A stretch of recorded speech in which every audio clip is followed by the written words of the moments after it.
CSR fund തട്ടിപ്പ് കേസിൽ സംസ്ഥാന വ്യാപകമായി പരാതി പ്രളയം. മുഖ്യപ്രതി അനന്തു കൃഷ്ണൻ 500 കോടിയുടെ തട്ടിപ്പ് നടത്തിയെന്ന് പ്രാഥമിക വിവരം. സംസ്ഥാനത്തുടനീളം നിരവധി പേരാണ് തട്ടിപ്പിന് ഇരയായത്. തട്ടിപ്പ് പുറത്തായതോടെ പരാതികളുടെ കൂമ്പാരമാണ് വിവിധ പോലീസ് സ്റ്റേഷനുകളിൽ ഉള്ളത്.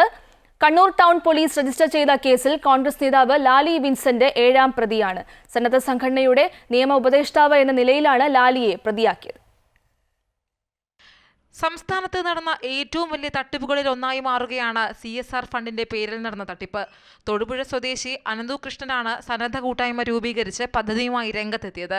പ്രാദേശിക തലത്തിൽ രൂപീകരിച്ച സീഡ് സൊസൈറ്റികൾ വഴിയായിരുന്നു അനന്തു കൃഷ്ണൻ പണസമാഹരണം നടത്തിയത്. സംസ്ഥാനത്തെമ്പാടും 62 സീഡ് സൊസൈറ്റികൾ രൂപീകരിച്ചിരുന്നു. സ്ത്രീകളുടെ സ്വാശ്രയ ഗ്രൂപ്പുകളാണ് ബ്ലോക്ക് അടിസ്ഥാനത്തിൽ രൂപീകരിച്ച സീഡ് സൊസൈറ്റികൾ. തയ്യൽ മെഷീൻ, ലാപ്ടോപ്പ് എന്നിവയും വാഗ്ദാനം ചെയ്തിരുന്നു. ഇതിൽ ആദ്യം ചിലർക്ക് ലഭിച്ചിരുന്നു. വുമൻ ഓൺ വീൽസ് എന്ന പദ്ധതിയുടെ പേരിലായിരുന്നു ലക്ഷങ്ങളുടെ തട്ടിപ്പ് നടന്നത്. അതുകൊണ്ട് തട്ടിപ്പിൽ ഏറെയും വീണത് സ്ത്രീകളാണ്.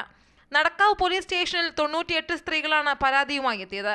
പണമടച്ച് 45 ദിവസത്തിനുള്ളിൽ വാഹനം ലഭ്യമാകുമെന്നും ഇയാൾ വാഗ്ദാനം നൽകിയിരുന്നു. ഈ വാഗ്ദാനത്തിൽ വീണവർ അനന്തു കൃഷ്ണന് വിവിധ ബാങ്ക് അക്കൗണ്ടുകളിലേക്കാണ് പണം കൈമാറിയത്.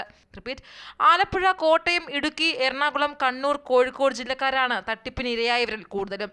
ഇടുക്കിയിൽ മാത്രം 100ഓളം പേർക്ക് പണം നഷ്ടമായെന്നാണ് വിലയിരുത്തൽ. മൂവാറ്റുപുഴയിൽ നിന്ന് മാത്രം തട്ടിയെടുത്തത് 9 കോടി രൂപയാണ്. പറവൂരിൽ മാത്രം 1000-ലധികം പേർ തട്ടിപ്പിനിരയായിട്ടുണ്ട്.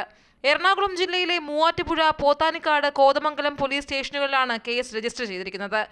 കണ്ണൂർ ജില്ലയിൽ മാത്രം 2000-ലേറെ വനിതകൾ പോലീസിൽ പരാതി നൽകി. കോഴിക്കോട് നടക്കാവ് സ്റ്റേഷനിലും കേസുണ്ട്. 98 സ്ത്രീകളാണ് തട്ടിപ്പിനിരയായത്. സ്കൂട്ടർ പകുതി വിലയ്ക്ക് നൽകാമെന്ന് പറഞ്ഞ് 72,58,300 രൂപ കൈപ്പറ്റിയെന്നാണ് പരാതി.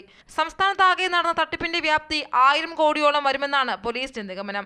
തട്ടിപ്പ് പണം ഉപയോഗിച്ച് ഇടുക്കി, കർണാടക എന്നിവിടങ്ങളിൽ സ്ഥലം വാങ്ങിയ സ്ഥലങ്ങൾ പോലീസ് കണ്ടെത്തി. സത്യഭായി ട്രസ്റ്റിന്റെ പേരിലടക്കം ഭൂമി വാങ്ങിയെന്നും സൂചനയുണ്ട്. കൊച്ചി ഈയാട്ടുമുക്കിലെ ബാങ്ക് ശാഖയിലാണ് പ്രതി തട്ടിപ്പ് പണം നിക്ഷേപിക്കാൻ അക്കൗണ്ട് തുറന്നിരുന്നത്. കടലാസ് കമ്പനികളുടെ മറവിലെടുത്ത അക്കൗണ്ടുകളിലൂടെയായിരുന്നു പണമിടപാടുകൾ. അമൃത ന്യൂസ്, ഇടുക്കി.